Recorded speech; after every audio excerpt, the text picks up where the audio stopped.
My 9-year-old daughter stood at our living room window for 4 hours in her pink princess dress, watching for headlights that never came. When my ex-husband finally texted, "Taking my stepdaughter instead, she's prettier," I didn't cry. I didn't scream. I made one phone call that changed everything. My name is Bethany, and I need to tell you what happened that Saturday night because every parent needs to know that sometimes the worst moments in our children's lives become the moments that define who they really are. Picture this: a little girl with carefully curled brown hair, silver shoes that she'd polished 3 times that afternoon, and a dress she'd been talking about for 2 months straight. That was my Gracie, standing at our window at exactly 4:30 p.m., 30 minutes before her father was supposed to pick her up for the Willowbrook Elementary father-daughter dance. "Mom, do you see his car yet?" she called out, pressing her small hands against the glass so hard they left fog marks. I was in the kitchen, watching her from the doorway, my phone clutched in my hand. Roland, my ex-husband, had promised. He'd texted me confirmation just 2 days before. "Tell Gracie I'll pick her up at 5 p.m. Saturday, already bought my ticket." Those were his exact words. I still have the screenshot. You should know that Roland isn't just any ex-husband. He's the kind of man who left me for his 26-year-old secretary, married her 6 months after our divorce was finalized, and immediately started playing daddy to her daughter from a previous relationship. He's the kind of man who drives a Mercedes he can't quite afford and posts pictures of his perfect blended family on social media while missing every other weekend with his biological daughter. But Gracie still loved him with that pure, unconditional love that 9-year-olds have for their parents, no matter how many times they disappoint them. "He'll be here, sweetheart," I said, though the knot in my stomach told a different story. "Daddy wouldn't miss this." She turned to me with those big brown eyes, Roland's eyes actually, and smiled so bright it could have powered the whole apartment complex. "Madison's dad already picked her up. They're going to dinner first at that fancy Italian place downtown. Do you think Dad will take me somewhere special too?" I walked over and smoothed down a curl that had already started to rebel against the hairspray. "I'm sure he has something planned." That was at 4:35 p.m. By 5 she'd moved from standing to sitting on the arm of our secondhand couch, still watching. By 5:30, she'd asked me to call him twice. By 6 when the dance had officially started and her classmates were posting pictures on their parents' social media, she'd gone completely quiet. By 7 she was sitting on the floor, her pink tulle dress spread around her like a deflated parachute, and that's when my phone buzzed with the message that would change everything. I read it, once, then twice, then a 3rd time, because surely I was misunderstanding. Surely no father would actually type those words about his own child. "Taking Kendall instead. Promise, Tamara. She's prettier anyway and actually appreciates what I do for her. Gracie will understand." She's prettier. Those 2 words about a 9-year-old child, his own daughter versus his stepdaughter, as if little girls were commodities to be compared and ranked, as if my baby's worth could be measured against another child's appearance. The rage that filled me in that moment was unlike anything I'd ever experienced. Not when I found out about the affair, not when he served me divorce papers, not even when he introduced our daughter to his new family before telling her we were getting divorced. This was different. This was him breaking the heart of the most innocent person in this entire mess. "Mom?" Gracie's voice was small, defeated. She wasn't even looking at me anymore, just staring at her silver shoes. "He's not coming, is he?" In that moment, I had 2 choices. I could let this destroy her, let it become one of those childhood wounds that never quite heals. Or I could show her that when someone shows you who they really are, you don't just accept it. You do something about it. I knelt down beside her, lifted her chin so she was looking at me, and said the words that started everything. "Baby, go get your coat. We're going to a party, and it's going to be so much better than any dance." What happened over the next 3 hours taught me that sometimes justice doesn't come from lawyers or courtrooms. Sometimes it comes from a community that refuses to let a little girl believe she's not enough. Sometimes it comes from unexpected allies, brutal honesty, and the kind of public accountability that changes everything. But most importantly, I learned that when someone tells you your daughter isn't pretty enough, you don't waste time arguing with them. You simply show the world exactly what kind of person would say such a thing, and then you let the world handle the rest. This is our story, and I'm telling it because somewhere out there, another little girl is waiting by a window for someone who isn't coming, and her mom needs to know what to do next. Life as a single mom wasn't what I'd planned, but Gracie and I had found our rhythm in our small 2-bedroom apartment on Maple Street. Every morning started the same way. Her alarm would go off at 6:30, and exactly 3 minutes later, she'd pad into my room with her stuffed elephant, Mr. Peanuts, asking if we could have chocolate chip pancakes. The answer was always no on weekdays, yes on Saturdays. But she asked anyway, just in case the rules had changed overnight. That Tuesday morning, 3 days before the father-daughter dance, she was sitting at our tiny kitchen table, swinging her legs while she ate her scrambled eggs with too much cheese, just how she liked them. The morning sun streamed through our window, highlighting the crayon drawings she'd taped to the refrigerator, our family before the divorce, our family after, and a hopeful future version where everyone was smiling. "Mom, do you think Dad will remember the father-daughter dance?" she asked, pushing her eggs around her plate. I was packing our lunches for the day, careful to keep my expression neutral. "He promised, sweetheart. It's on his calendar. Madison's dad is flying in from Denver just for the dance," she continued, her voice filled with that mixture of excitement and worry that had become too familiar. "And Sophia's grandpa is taking her because her dad is deployed. He bought a special purple tie to match her dress." Roland and I had been divorced for 2 years. The official reason was irreconcilable differences, but the real reason was his secretary, Tamara, who was now his wife and the mother of his stepdaughter, Kendall. The custody agreement gave him every other weekend with Gracie, but in the last 6 months, he'd canceled more often than he'd shown up. Work emergencies, he always said, important client meetings, house hunting with his new family. "You know what the best part is?" Gracie said, her eyes lighting up. "They're going to play that Taylor Swift song I love, and there's going to be a professional photographer, and Mrs. Henderson said they're serving those fancy cupcakes from Bella's Bakery." I sat down across from her, reaching over to wipe a bit of egg from her chin. "Sounds amazing, baby." "Kendall's going to her own school's dance next month," Gracie added quietly. "Dad's taking her to that one. But this one is just for us." That phrase, "just for us," broke my heart a little. She was so desperate for something that was exclusively hers with her father, some moment where she didn't have to share him or compete for his attention. My brother Devin stopped by Thursday evening, as he often did, carrying a box of leftover pastries from an event he'd catered. He owned Devin's Delights, a catering company that had become surprisingly successful over the last 3 years. He was 38, never married, and had appointed himself as Gracie's honorary father figure the moment Roland left. "Uncle Devin," Gracie launched herself at him from the couch. "Look at my dress." She ran to her room and returned with the dress we'd bought together last month. It was soft pink tulle with tiny silver stars embroidered on the bodice, a princess dress in every sense of the word. She'd saved her allowance for 3 months to contribute to it, adding $27 in quarters and singles to the purchase. "You're going to be the prettiest girl there," Devin said, shooting me a look over her head. After Gracie went to bed, Devin and I sat in the kitchen sharing a bottle of wine that was probably too expensive for a Thursday night. "You sure Roland's gonna show?" he asked, keeping his voice low. I showed him my phone. Roland's message from yesterday read, "Tell Gracie I'll pick her up at 5 p.m. Saturday. Bought my ticket." "Beth, you know I love that kid like she's my own," Devin said, his jaw tight. "But that man has disappointed her so many times. Maybe you should prepare her, just in case." "I can't," I admitted. "You should see her, Dev. She's been practicing her dancing in her room. She made him a card with glitter and everything. She even asked me to help her learn some conversation topics in case they run out of things to talk about." Devin shook his head, anger flashing in his eyes. A 9-year-old shouldn't have to prepare conversation topics for her own father. Friday night, Gracie could barely sleep. She'd laid out everything she needed: the dress, her silver shoes that we'd found on sale at Target, the little purse she borrowed from me, and the special butterfly clips for her hair. She'd even written out a schedule for Saturday. Wake up, breakfast, paint nails, lunch, hair, makeup, just lip gloss, we'd agreed. Get dressed. "Mom," she said as I tucked her in, "tomorrow's going to be perfect, isn't it?"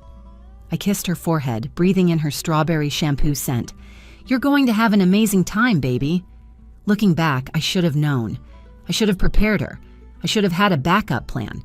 But sometimes hope is a dangerous thing, especially when it lives in the heart of a 9-year-old who just wants her daddy to choose her, just once. Saturday arrived like Christmas morning for Gracie. She woke up at 6, too excited to sleep, and immediately put on her special day playlist, a mixture of Taylor Swift, Disney princess songs, and that one Justin Bieber song she pretended not to love but knew every word to. By 7, she was in the kitchen mixing chocolate chips into pancake batter because Saturday rules applied and nothing was going to ruin this perfect day. "Mom, can we paint my nails now?" she asked at 9, even though her schedule clearly said noon. We spent an hour on those nails, 2 coats of pink polish called ballet slipper, followed by tiny silver stars on each ring finger that took me 4 attempts to get right. She sat perfectly still, more patient than I'd ever seen her, blowing on each nail carefully. "Madison's mom posted a picture," she said, showing me her tablet. "Look, Madison's wearing purple. Do you think my pink is better?" By noon, she'd already asked me to curl her hair twice, wanting it perfect, then deciding the curls were too tight, then worrying they were too loose. We finally settled on soft waves pulled back with the butterfly clips, a few tendrils framing her face. "Like a princess?" she asked, looking in the mirror. "Like the most beautiful princess," I confirmed. At 3 o'clock, she ate exactly 3 bites of a sandwich, too nervous and excited to manage more. She kept checking the window, even though Roland wasn't due for 2 more hours. "What if there's traffic?" she worried. "What if he gets lost? Baby Dad knows where we live. He'll be here." At 4:30, she was fully dressed, standing at the window, her silver purse clutched in her hands. She'd put her lip gloss on 3 times, worried it had worn off. "He'll be here soon," she announced, bouncing on her toes. "Mom, take a picture of me waiting so we can show Dad how excited I was." I took the picture. I still have it. She's glowing with anticipation, those brown eyes bright with joy, her smile so wide it could break your heart, knowing what came next. 5 o'clock came and went. "Traffic," I suggested, though Roland lived 20 minutes away in his fancy subdivision with the HOA and the community pool. Gracie nodded eagerly. "Yeah, Saturday traffic is probably crazy. Madison already left, she just texted. They're at the restaurant." By 5:30, I'd texted Roland twice. "Where are you?" Then, "Gracie's waiting." No response. His read receipts were off, had been since the divorce, but the messages showed as delivered. "Maybe his phone died," Gracie said, but her voice had lost its bounce. She'd stopped standing, was sitting on the couch arm now, still watching the window. At 6 the dance officially started. My phone began buzzing with notifications from the Willowbrook Elementary Facebook page. Photos of fathers and daughters at decorated tables, a DJ setting up, Principal Martinez in a bow tie welcoming everyone, Madison with her dad who'd flown in from Denver, Sophia with her grandpa in his purple tie. "Mom, can you call him?" Gracie's voice cracked slightly. I dialed Roland's number, putting it on speaker so she could hear, straight to voicemail. His professional message: "You've reached Roland Patterson of Patterson Realty. Leave a message and I'll return your call at my earliest convenience." "Maybe he's already there," Gracie suggested desperately. "Maybe he's waiting at the school and forgot to pick me up. Can we drive there?" I was about to agree, to spare her this agony a little longer, when my phone buzzed. Roland's name appeared on the screen. "It's Dad!" Gracie jumped up. I opened the message, and the words hit me like a physical blow. I read them once, twice, 3 times, my brain refusing to process what I was seeing. Change of plans. Taking Kendall instead, promised Tamara. She's prettier anyway and actually appreciates what I do for her. Gracie will understand. The room spun. My hands shook. Prettier? He actually wrote that one child was prettier than another? His own daughter versus his stepdaughter? "Mom?" Gracie was watching my face. What did he say? I couldn't speak, couldn't breathe, couldn't think of a single lie that would protect her from this cruelty. "He's not coming, is he?" she whispered, and the acceptance in her voice was worse than anger would have been. She didn't wait for my answer. She saw it in my eyes. She walked to her room with the dignity of someone 3 times her age, closed the door quietly, and then I heard it. Muffled sobbing that seemed to shake the walls of our small apartment. I stood frozen in our living room, staring at that message, memorizing every word of it.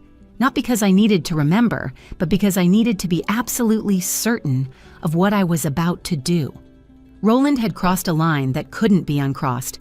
He'd broken something that couldn't be fixed with weekend visits or expensive apology gifts. He'd broken his daughter's heart with deliberate cruelty, and he was about to learn what happens when you underestimate a mother's rage. I stood outside Gracie's door for 5 minutes, listening to her cry. Each sob felt like a knife twisting deeper into my chest. Part of me wanted to break down Roland's door, drag him out of his suburban paradise, and force him to see what he'd done to his daughter. But rage without purpose helps no one, especially not the little girl crying her heart out in a pink princess dress. Then I remembered something that changed everything. Devin had mentioned it just yesterday when he stopped by the apartment. He was catering the mayor's anniversary party tonight at the Grandview Hotel, the fanciest venue in town. $30,000 worth of food, he'd said, whistling at the number. The entire city council would be there, business leaders, even some state representatives. And Roland's real estate firm was one of the main sponsors. Roland himself was scheduled to give a speech about community development and family values at 8 o'clock. Family values. The irony was so thick I could choke on it. I pulled out my phone and called Devin. "Beth, how's the dance going? Gracie must be having the time of her life." "Roland didn't show," I said, my voice eerily calm. "He took his stepdaughter instead. Sent me a text saying Kendall is prettier and appreciates him more." The silence on the other end lasted so long I thought we'd been disconnected. "Devin? I'm going to kill him," he said quietly, and the controlled fury in his voice matched mine. "No, you're not. We're going to do something better. You're at the Grandview Hotel tonight, right? Setting up for the mayor's party?" "Yeah, we're almost done with prep. Service starts at 7. Roland will be there. He's giving that speech at 8 about community development." "Beth, what are you thinking?" I looked at Gracie's door, still hearing occasional sniffles from inside. "Is there any way you could get me and Gracie into that party? You want to crash the mayor's anniversary celebration?" "Not crash. Attend. Roland's been bragging about this for weeks, about how he'll be networking with the city's elite, how this could launch his political career. He cares more about his image than anything else." Devin was quiet for a moment, then said, "The mayor's wife, Mrs. Patterson, she's actually on the Willowbrook school board. She asked me about the father-daughter dance earlier, said her granddaughter goes there. She seemed really invested in it, kept talking about how important these events are for young girls." "Perfect," I said, a plan crystallizing in my mind. "Can you mention to her what happened? Show her the text if you need to?" "Beth, are you sure about this? Once something like this goes public in that crowd, there's no taking it back." He made his choice, Devin. He chose to hurt his daughter in the cruelest way possible. Now I'm making mine. "What about Gracie? You want to bring her into that?" I thought about it for a moment. She deserves to be there. She deserves to be seen in that beautiful dress. And she deserves to know that what he did to her matters, that people will stand up for her. "Give me 20 minutes, Devin said. "I'll talk to Mrs. Patterson and text you." I knocked on Gracie's door. "Sweetheart, can I come in?" "I don't want to talk about it," came the muffled response. I opened the door anyway. She was lying on her bed, still in her dress, Mr. Peanuts clutched to her chest. Her face was blotchy from crying, her carefully applied lip gloss smeared. "Baby, I need you to listen to me." I sat on the edge of her bed. "What your father did was wrong. Not just a little wrong, but completely, absolutely, unforgivably wrong." "He thinks Kendall is prettier than me," she whispered. "No, baby. He's a man who says cruel things when it's convenient for him. That's about his ugliness, not your beauty." "I just wanted to dance with him." "I know, and you deserve that. You deserve a father who shows up, who chooses you, who sees how absolutely perfect you are. But sometimes the people who should love us the most are the ones who hurt us the deepest." My phone buzzed. Devin's text. "Mrs. Patterson wants to meet you both. She's appalled. She said to bring Gracie exactly as she is. Gracie, put your shoes back on." "Why?" "Because we're going to a party, a fancy party with the mayor and important people from all over the city." "I don't want to go anywhere," she said, but there was a tiny spark of curiosity in her eyes. "Your dad is going to be there," I said carefully. "He's giving a big important speech, And I think the people there should know what kind of man is talking to them about family values." She sat up slowly. "What do you mean?" "I mean, sometimes when someone hurts us, the best thing to do isn't to hide. It's to stand up, show up, and let the truth speak for itself." "Will Dad get in trouble?" "He'll face consequences for his choices, just like we all do." Gracie looked down at her dress, then back at me. "My dress is wrinkled now." "Then we'll iron it. We have time." "And my hair is messed up." "Then we'll fix it. Uncle Devin is waiting for us." She stood up slowly, looking at herself in the mirror. "Mom, do you really think I'm pretty?" I stood behind her, meeting her eyes in the reflection. "I think you're beautiful inside and out, but more importantly, you're brave and smart and kind, and tonight everyone is going to see that." The Grandview Hotel ballroom looked like something from a fairy tale, with crystal chandeliers casting rainbow patterns across gold tablecloths and towering centerpieces of white roses. The city's most influential people mingled in their finest clothes, champagne flutes catching the light as they laughed and networked. Devin met us at the service entrance, wearing his chef's whites with an expression of grim determination. "Mrs. Patterson is waiting for you," he whispered, then knelt down to Gracie's level. "You look absolutely beautiful, Princess. That dress is perfect." Gracie managed a small smile, her hand gripping mine tightly as we entered through the kitchen. The smell of Devin's famous beef Wellington filled the air, mixing with the scent of fresh flowers and expensive perfume. We made our way along the side of the ballroom, and I spotted Roland immediately. He was at a front table with Tamara and Kendall, laughing with a city councilman, completely oblivious to our presence. Mrs. Patterson approached us, an elegant woman in her 60s, wearing navy blue and pearls. Her expression when she saw Gracie made my heart ache with gratitude. It was pure maternal fury masked by political polish. "This must be Gracie," she said warmly, bending down slightly. "Devin told me about your dress. Those silver stars are absolutely stunning. Did you pick it out yourself?" Gracie nodded shyly. "I saved my allowance to help buy it." "Well, you have excellent taste. Come, let's find you both a seat. The speeches are about to begin."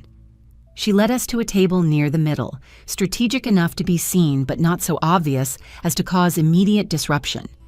Several people noticed Gracie's formal dress, smiling at what they assumed was a little girl attending a fancy party with her mother. If only they knew. The lights dimmed for the speech portion of the evening. The mayor spoke first, thanking everyone for celebrating 30 years of marriage, making jokes about his wife's patience. Then the president of the Chamber of Commerce discussed upcoming city initiatives.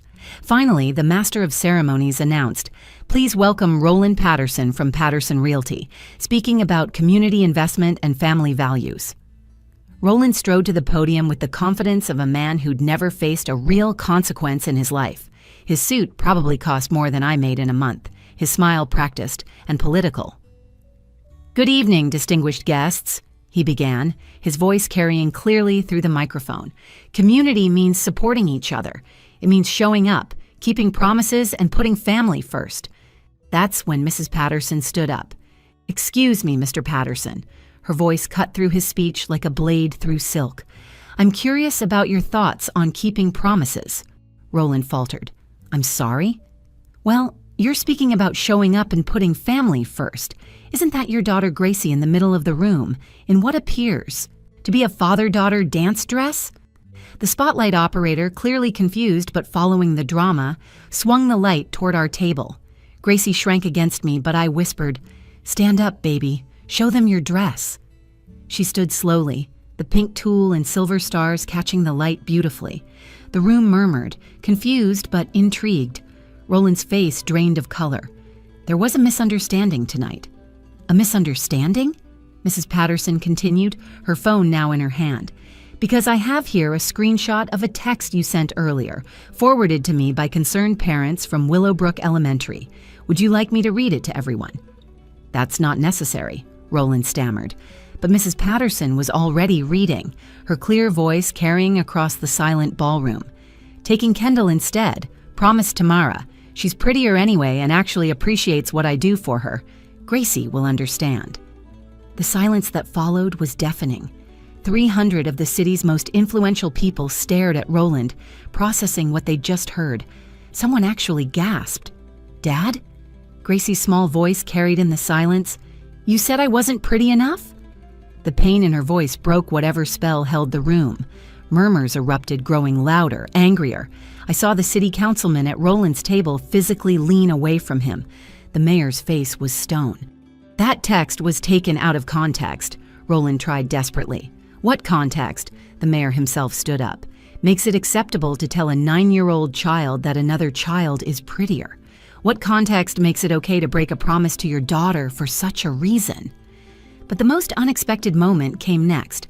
Kendall, Roland's 10-year-old stepdaughter, suddenly stood up from her table. "That's not okay," she said loudly, her young voice shaking but determined. "Gracie is beautiful, and you're mean. You made me go to that dance, and I didn't even want to. I wanted to go to my friend Emma's birthday party, but you said I had to go because it would look good for your image." She walked across the ballroom, every eye following her, and took Gracie's hand. "I'm sorry he said that about you. It's not true. You're prettier than me, and your dress is way better than mine was." Tamara stood up then, her face pale. "Roland, is this true? You told me Gracie was sick. You said she had the flu." The revelation sent another wave of whispers through the crowd. He'd lied to everyone. The mayor approached the microphone. "Mr. Patterson, I think we'll skip the rest of your speech. This event is about celebrating family values, and you've just demonstrated that you don't understand what those words mean." Roland tried one more time. "This is a private family matter." "No," Mrs. Patterson said firmly. "When you make a little girl cry in a princess dress, when you destroy her self-worth with your cruelty, it becomes a community matter. Every parent in this room understands that." The next morning, Roland called 15 times before 8 o'clock. I didn't answer once. Each voicemail grew more desperate, ranging from angry threats about custody to pathetic apologies to attempted bribes about private school tuition. I deleted them all without listening past the first few seconds. But Tamara's call at 9 was different. "Bethany, I need you to know I had no idea," she said, her voice thick with barely controlled emotion. "Roland told me Gracie had the flu. He said she was too sick to go. I even made soup to send over, but he said you had everything handled." I sat at my kitchen table, watching Gracie eat her Sunday pancakes, chocolate chips this time because she deserved them. "He lied to everyone, Tamara. I'm leaving him," she said quietly. "Last night, after we got home, Kendall told me everything. How he's been comparing the girls constantly, making her feel guilty for getting his attention, telling her she's the daughter he wished he'd had first. I'm horrified. No man who could say that about his own child should be raising mine." The story spread through our town like wildfire. By Monday, it was on the Willowbrook Elementary Facebook page, shared over 300 times. By Tuesday, Roland's real estate firm had lost 3 major clients, all of whom had daughters. Patterson Realty's Facebook page was flooded with comments from angry parents. The country club, where Roland had worked so hard to build connections, quietly revoked his membership. The letter simply stated they held their members to certain standards of character. But none of that mattered as much as what happened with Gracie. That Sunday afternoon, Devin showed up at our apartment wearing his best suit and holding a corsage in a clear plastic box. "Gracie," he said formally, "would you do me the honor of being my date to the uncle-niece breakfast at the community center? I heard they have a dance floor, and I've been practicing my moves." She looked at him skeptically. "You don't know how to dance, Uncle Devin." "That's why I need you to teach me," he said, opening the corsage box. "But first, every princess needs flowers." The corsage was perfect. Tiny white roses with silver ribbon that matched the stars on her dress. She wore that same pink dress to the community center, where Devin had somehow arranged for the DJ to play every song from the father-daughter dance playlist. They danced to Taylor Swift while eating pancakes, and Devin stepped on her feet only twice, both times on purpose to make her laugh. "Mom," Gracie said that night as I tucked her in, "I'm sad Dad said those things. But you know what? Kendall stood up for me, and Uncle Devin danced with me, and Mrs. Patterson said I was brave. Maybe Dad not showing up showed me who really loves me." I kissed her forehead, marveling at her 9-year-old wisdom. "You're absolutely right, baby." "Also," she added, "Emma from school said her mom saw everything at the hotel, and now everyone knows what Dad did. Is that bad? Do you think it's bad?" She thought about it. No, because now he can't pretend to be something he's not, and maybe he'll think twice before hurting someone else. 2 months later, I heard through the grapevine that Roland and Tamara's divorce had been finalized. He tried to reconcile with Gracie, sending expensive gifts that we donated to charity and apology letters that she read once and threw away. The family court judge, who happened to be at the mayor's anniversary party, modified our custody agreement. Roland now had supervised visits only if and when Gracie wanted them. She's had exactly 2 visits in the 6 months since that night. Both times she came home early. The father-daughter dance still happens every year at Willowbrook Elementary. Gracie goes with Devin now, who hasn't missed one since. He even bought his own suit specifically for the occasion and learned how to properly dance from YouTube videos.